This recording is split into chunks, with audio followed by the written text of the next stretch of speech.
Bismillahirrahmanirrahim. Assalamualaikum warahmatullahi wabarakatuh. Berjumpa lagi bersama Bunda Erisa di sini, yaitu masih di tema 2 kelas 5. Nah, untuk kali ini kita masuk di subtema 3, yaitu memelihara kesehatan organ pernafasan manusia. Memelihara kesehatan organ pernapasan manusia. Pertama kali kita bahas dengan pertanyaan seorang anak kecil dengan balon kata yang di dalamnya ada pertanyaan, apa saja bahaya kabut asap bagi kesehatan kita? Nah, di sini Bunda jelaskan akibat terjadinya asap berbahaya. Asap di sini berbagai macam asap, tentu akan membawa suatu bahaya.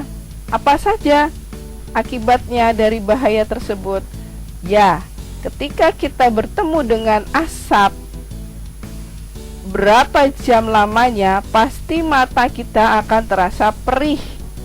Ya, seperti gambar berikut ini.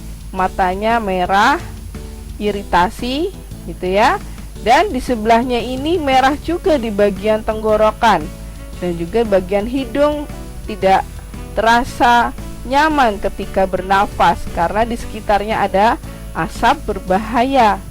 Maka yang diserang lebih dulu adalah bagian tenggorokan, hidung gitu ya, dan mata. Juga pada kulit. Jika kulitnya sensitif, maka akan alergi, infeksi peradangan seperti ini, bintil-bintil merah.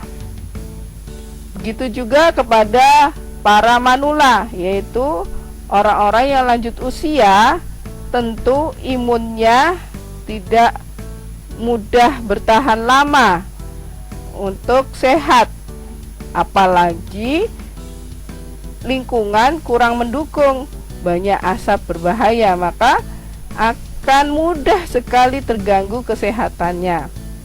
Begitu juga bagi para penderita penyakit yang berkaitan dengan pernafasan, penyakitnya pun akan semakin bahaya, akan semakin parah maksudnya. Contoh seperti yang pada gambar ini, dia adalah penderita bronkitis. Karena ada asap berbahaya, maka bronkitisnya pun akan semakin parah, yang namanya bronkitis kronis atau paru-paru kronis, atau penyakit lainnya yang tentu sudah dalam masuk tingkatan kronis.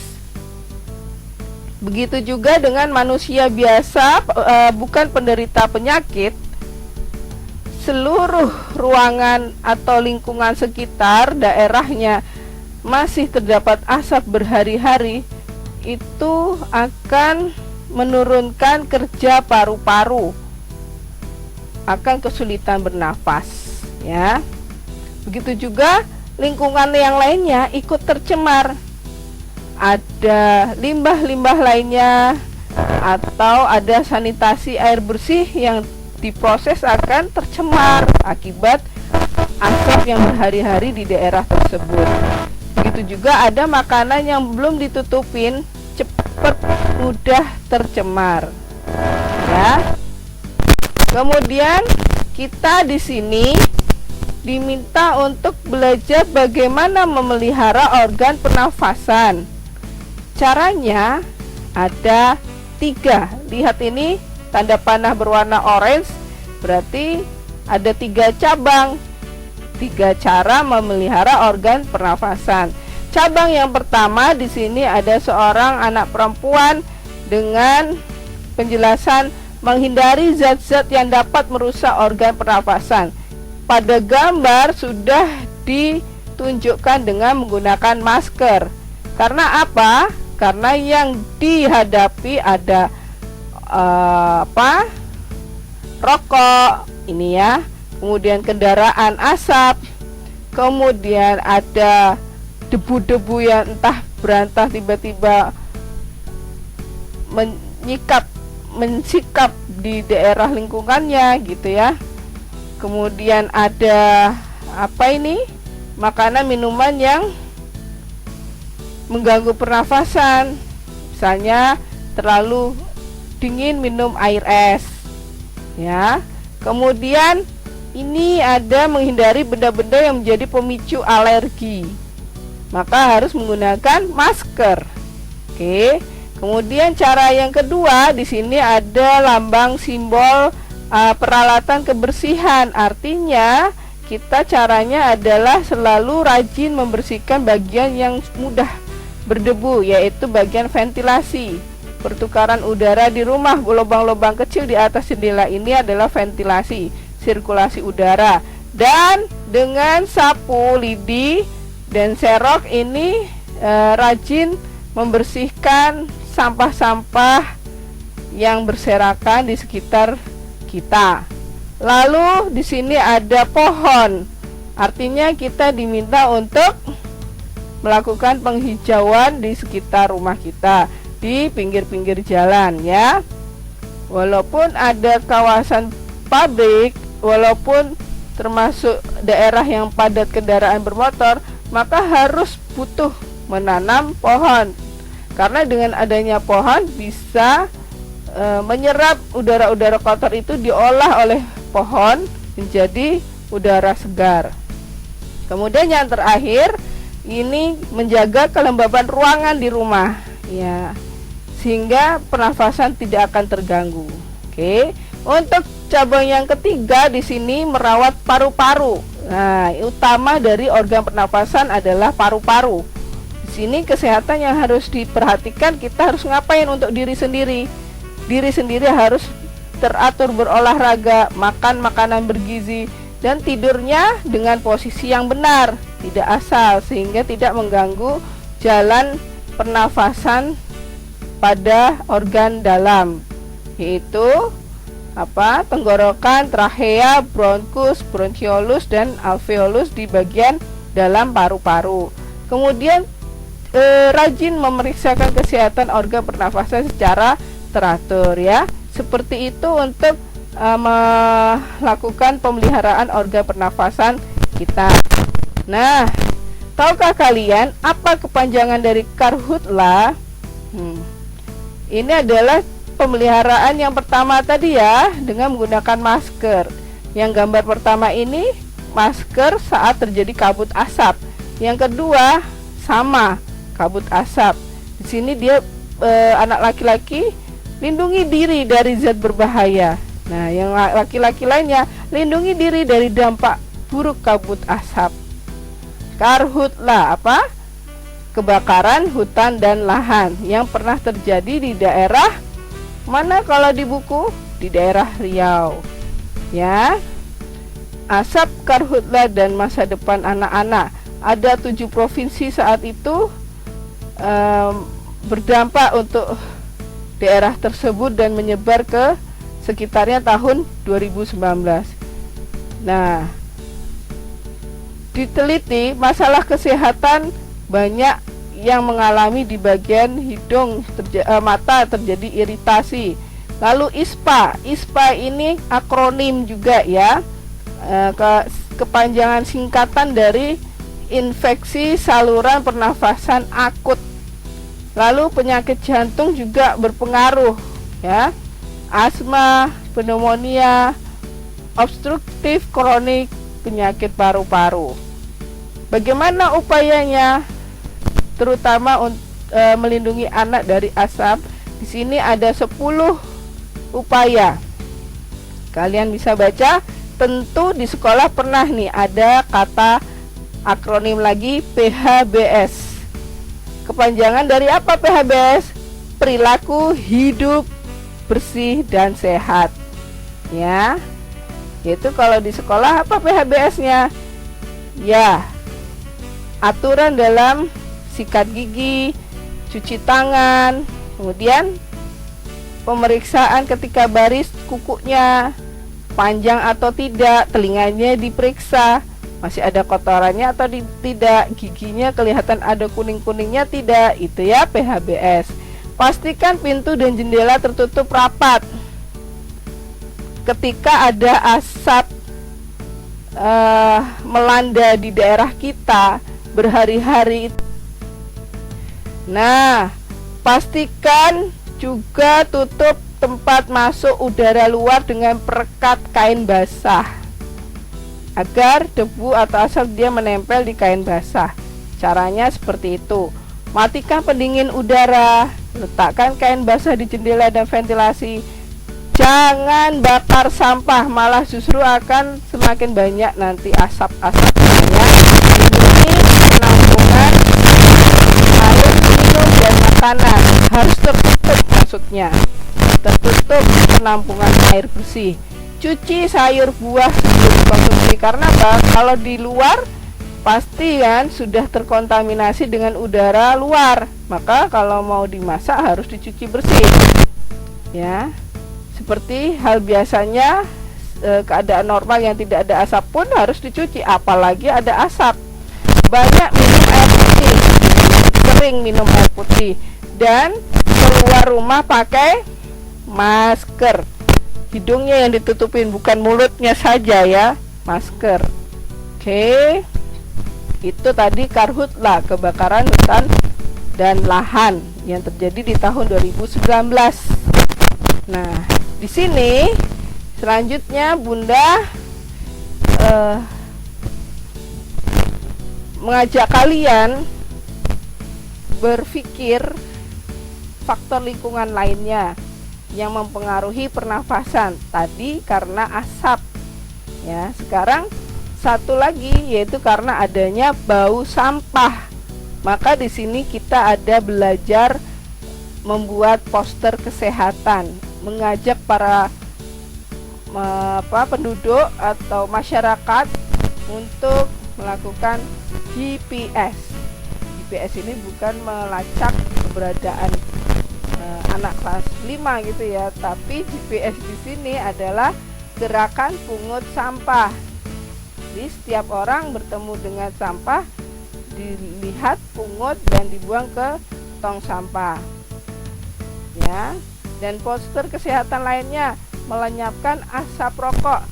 Di sini ada kata-kata singkatnya ya, persuasif mengajak masyarakat.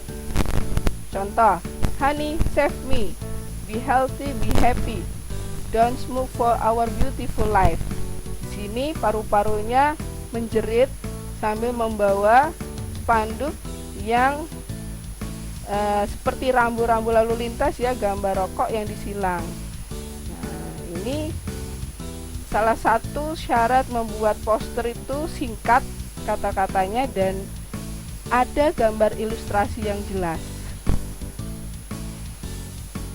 Karya yang di sebelah ini tentu sudah familiar di anak-anak ya, yaitu di sini ada tema di bagian tengah, artinya ini adalah mind mapping, peta pikiran. Judulnya apa tema di sini? Menjaga kesehatan organ pernafasan. Selain bentuknya seperti mind mapping, kita lihat ada nomor, ada kotak gambar. Berarti ini mirip dengan dua contoh gambar ilustrasi, yaitu mirip dengan komik, juga mirip dengan cergam, cerita gambar. Kalau mau dikatakan komik, di sini kurang syaratnya. Kenapa? Kalau komik ada balon kata, ini tidak ada balon kata, hanya ada nomor dan narasi pendek. Nomor 1, gambar 1, makanan bergizi. 2, olahraga teratur. 3, di sini istirahat yang cukup. 4, posisi tidur benar. Berarti ini adalah bukan komik, namun cergam, cerita gambar. Maka kita bisa mendeteksi ciri-cirinya. Kalau kita lihat poin-poin yang ada di sini, perhatikan ya anak-anak, sama dengan yang pernah disampaikan pekan lalu, yaitu pada bagian tema 1 tentang apa? Gambar ilustrasi fungsinya, yaitu memudahkan pembaca memahami cerita dalam bentuk gambar. Dengan gambar singkat bisa mewakili pesan yang akan disampaikan, lalu memberikan keindahan karena sajiannya bentuk gambar ceritanya, ya kan? Lalu ada membuat pembaca terlibat secara emosional dalam membaca ceritanya. Dan yang terakhir, gambar sederhana hingga membaca mudah mengerti karakteristik tokoh dalam cerita. Nah, itu adalah bukan salah satu, beberapa ciri-ciri cergam cerita gambar. Bisa ya? Kita sudah belajar gambar ilustrasi, yaitu cergam, cover, komik, apalagi? Ya, nanti dibuka kembali pelajaran yang sudah. Nah, bagaimana langkah membuatnya? Tentu yang pertama persiapan bahan dan alatnya. Lalu juga membuat sketsa gambarnya, mau gambar apa yang sesuai dengan pesan yang mau disampaikan. Lalu yang ketiga, penyempurnaan gambar, yaitu maksudnya mewarnai. Apakah menggunakan teknik basah ataukah teknik kering? Pilih salah satu. Teknik kering itu artinya menggunakan krayon. Kalau teknik basah tentu jelas dengan menggunakan cairan basah, yaitu seperti cat air. Oke, paham ya? Dan yang berikutnya, di sini kita belajar sikap menghargai pekerjaan orang lain. Nah, bagaimana? Di sini ada muatan pelajaran PKN. Perhatikan gambar di sebelah kiri ini. Ini adalah gambar apa? Ya, salah satu profesi pekerjaan yang menggeluti sampah-sampah, yaitu mereka-mereka yang merupakan para pekerja pungut sampah, ya. Inilah mereka salah satu yang menerapkan GPS tadi, gerakan pungut sampah, yaitu profesinya bernama pemulung, ya. Nah, kira-kira dari gambar pemulung ini kemudian ada tanda panah, banyak karya di sini. Kira-kira bisa kalian tangkap apa pesan dari dua gambar tersebut dengan adanya tanda panah? Nah, disinilah kalian bisa bersikap menghargai dan juga bermusyawarah, yaitu berbicara bersama-sama untuk mendiskusikan dua gambar tersebut. Contoh, Bunda ajak berdiskusi ya nak-nak. Di sini Bunda tanya dengan kata tanya apa. Nah, dengan berdiskusi pun kita bisa mencari informasi penting. Sudah pelajaran pekan lalu ya, dengan menggunakan kata tanya. Apa pendapatmu mengenai pekerjaan sebagai pemulung? Berarti kata tanya apa ini untuk mengetahui sesuatu yang berkaitan dengan pemulung. Nah, Bunda bantu menjawab dengan kata penghubung. Menurut saya pekerjaan sebagai pemulung adalah pekerjaan yang membutuhkan kesabaran, karena setiap hari bergelut mengumpulkan sampah untuk kemudian didaur ulang. Itu pendapat Bunda. Bagaimana pendapat kalian? Silahkan nanti berdiskusi dengan ayah Bunda di rumah atau dengan saudara, kakak atau adik gitu ya. Abang, bang, ini bagaimana menurut abang? Gitu kan. Kemudian pertanyaan berikutnya dengan kata bagaimana. Artinya apa? Ingin mengetahui sebuah proses apa sih yang harus dilakukan. Nih, dengarkan pertanyaan Bunda. Bagaimana cara menghargai jasa para pemulung? Ada kata bagaimana cara menghargai jasa para pemulung. Nah, kita berdiskusi, berbicara bersama-sama. Lalu ada yang berpendapat duluan, angkat tangan dan menjawab seperti ini. Menghargai jasa para pemulung dapat dilakukan. Nah, ini menunjukkan sebuah proses bagaimana cara menghargai ya. Dapat dilakukan dengan mengapresiasi kegiatan yang dilakukannya dan tidak mengejek profesi pemulung.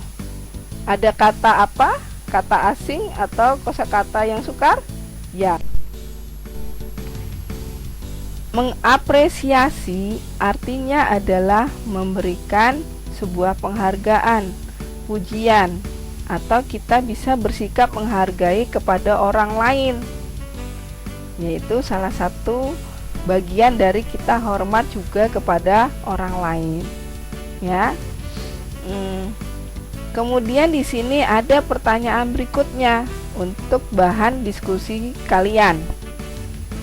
Berdiskusi artinya bermusyawarah. Bagaimana membahas kedua gambar tersebut yang diantaranya ada tanda panah. Itu artinya ada perubahan benda yang tadinya sampah menjadi benda yang bermanfaat. Oleh siapa? Oleh seorang pemulung, oleh para profesi pemulung yang memiliki kecerdasan berbakat art. Ya, nih, apa pendapatmu mengenai usaha pembuatan benda-benda daur ulang? Nah, cara jawabnya ingat dengan kata pengantar. Menurut saya, usaha pembuatan benda-benda daur ulang merupakan jenis usaha yang kreatif, inovatif, karena memanfaatkan bahan yang ada berupa sampah yang jika tidak didaur ulang maka akan merusak lingkungan.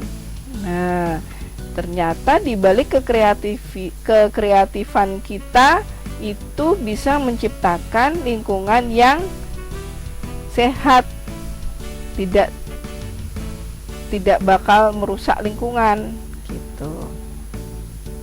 Kemudian ada pertanyaan dengan kata-katanya bagaimana, yang berarti ingin mengetahui bagaimana prosesnya, dengan menggunakan apa gitu ya. Nih, Bunda bacakan. Bagaimana cara menghargai usaha membuat benda-benda daur ulang? Menghargai usaha pembuatan benda-benda daur ulang dapat dilakukan dengan mengapresiasi benda hasil karya daur ulang dengan cara membeli benda tersebut. Nah, di sini akan terlihat ada interaksi antara pembeli dan penjual. Penjual sebagai apa? Produsen. Siapakah produsennya? Yaitu profesi pemulung tadi berubah menjadi pelaku ekonomi sebagai produsen. Sementara kita orang umum, masyarakat sekitar itu menjadi siapa? Pembeli, atau perannya sebagai apa dalam kegiatan ekonomi? Perannya sebagai konsumen. Sehingga akan terjadi interaksi antara produsen dan konsumen, namanya apa? Nanti kita pelajari di muatan pelajaran IPS. Kalau di sini kita mengapresiasikannya adalah ada interaksi antara manusia yang satu dengan manusia yang lainnya. Kita butuh mereka, mereka butuh kita. Ya kan? Itu namanya makhluk sosial. Nah, ini dia. Tuh, di dalam halaman 106 sampai 107 menjelaskan adanya makhluk ekonomi dan makhluk sosial. Di sini ada tanda panah dari atas ke bawah, namanya adalah alur diagram ekonomi, karena di dalamnya terdapat berbagai pelaku kegiatan ekonomi. Pelakunya siapa saja? Pertama, produsen. Pelaku produsen, ya, dia melakukan kegiatan produksi. Produksi apa? Menghasilkan barang, yaitu disebut dengan produk. Produk-produknya banyak sekali. Itu siap dibeli oleh siapa? Pedagang tingkat pertama, yaitu bernama agen. Ya, pedagang tingkat pertama agen ini membeli banyak sekali hasil buatan produsen, itu produk-produk, dia jual ke pedagang-pedagang besar. Pedagang-pedagang besar dijual ke pengecer. Pengecer dijual ke konsumen. Ini adalah alur diagram ekonomi. Konsumen ini adalah kegiatan konsumsi, artinya yang membutuhkan barang untuk pemenuhan kebutuhan sehari-hari. hari, yaitu sebagai pembeli. Sementara agen, pedagang besar, pengecer ini adalah pedagang-pedagang tingkat pertama, tingkat kedua, tingkat ketiga. Ini pelaku ekonomi yang memiliki perannya sebagai distributor. Jadi penjual, pedagang itu perannya sebagai distributor. Kenapa? Karena kegiatan ekonominya adalah distribusi. Apa artinya distribusi? Penyaluran barang-barang dagangan, produk-produk tadi, ya kan? Nah, sementara kalau produsen ya yang menghasilkan produk, kegiatannya adalah produksi. Itulah yang dinamakan alur diagram ekonomi. Nih, di sebelah kanan ini yang besar, ini adalah alur diagram ekonomi juga yang menjelaskan adanya makhluk sosial dan makhluk ekonomi. Makhluk sosial itu ada yang di atas ini yang Bunda tunjukkan. Kenapa disebut makhluk sosial? Ya, makhluk sosial itu masyarakatnya sebagai tenaga kerja, sebagai pemilik modal tanah atau entrepreneur lainnya. Nah, sementara masyarakat sekitar itu dibangunnya pabrik. Pabrik ini membangun di daerah pemukiman mereka, tentu membutuhkan perizinan mereka. Jadi butuh ada interaksi, izin sama masyarakat sekitar bangun pabrik, ya kan? Maka ada interaksi antar manusia, namanya makhluk sosial, ya kan? Lalu masyarakat sekitarnya pun juga begitu. Kalau mau membangun pabrik di sini harus bisa memberdayakan sumber daya manusia di sini, yaitu menjadikan sebagai karyawan pabrik, tenaga kerjanya gitu, sehingga mereka bisa menghasilkan upah dari pabrik tersebut. Upahnya nanti untuk apa? Memenuhi kebutuhan hidup mereka. Ini mereka di sini kan di pasar faktor produksi, yaitu pendukung berjalannya pabrik. Ada karyawan, ada penyewaan gedung besar gitu ya, atau pendirian pabrik gitu. Itu di sini salah satunya tenaga kerjanya akan mendapatkan pendapatan, diterimanya nih tanda panah hijau. Sama mereka pendapatannya untuk apa? Membeli barang-barang pemenuhan kebutuhan hidup sehari-hari. Ke siapa? Ke para pedagang ini, distributor. Ya kan? Distributornya menerima uang karena sudah dibeli oleh konsumen kan? Nah, untuk apa? Untuk membeli barang dari produk-produk dari pabrik tersebut. Nah, di sini berarti ada interaksinya pabrik dengan distributor, distributor dengan konsumen, maka disebut interaksinya makhluk ekonomi. Jadi beda ya antara makhluk sosial dan makhluk ekonomi. Bedanya artinya adalah interaksi antara para pelaku ekonomi dalam kegiatan ekonomi.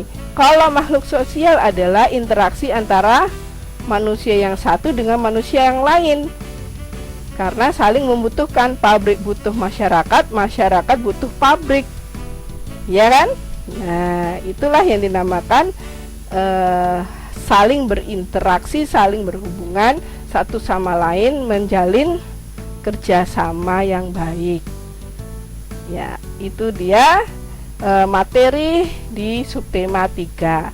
Mudah-mudahan Ananda semua bisa memahami isi dari subtema 3 ya, tematiknya, dan semakin cerdas, semakin bermanfaat, dan dimudahkan prestasinya gemilang. Bunda akhiri dulu ya. Kalau belum paham, bisa disetel kembali videonya.